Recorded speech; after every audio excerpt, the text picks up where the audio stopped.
ఈ వీడియోలో వచ్చేసి దీపం కుందిలో వేసిన వత్తులు పూర్తిగా కాలిపోతే దేనికి సంకేతమో తెలుసుకుందాం.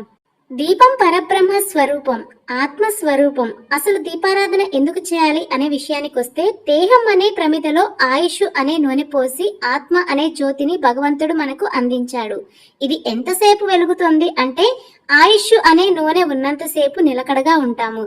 ఈ ఆయుష్ అనే నూనె తగ్గిపోగానే దేహం కొండెక్కుతుంది. ఎక్కడి నుంచి అయితే వచ్చామో అక్కడికే లోపల జీవుడు చనిపోతాడు.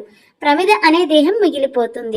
ఇదే దీపారాధన వెనుక ఉన్న అంతరార్థం. ఇక వత్తులు పూర్తిగా ఆహుతైపోతే ఏమవుతుందని గాబరా పడాల్సిన అవసరం లేదు. ఇది శుభ సంకేతం.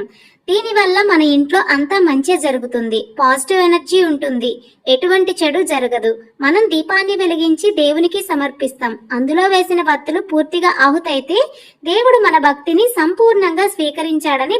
ఈ వీడియోలో వచ్చేసి దీపం కుందిలో వేసిన వత్తులు పూర్తిగా కాలిపోతే దేనికి సంకేతమో తెలుసుకుందాం. దీపం పరబ్రహ్మ స్వరూపం, ఆత్మ స్వరూపం.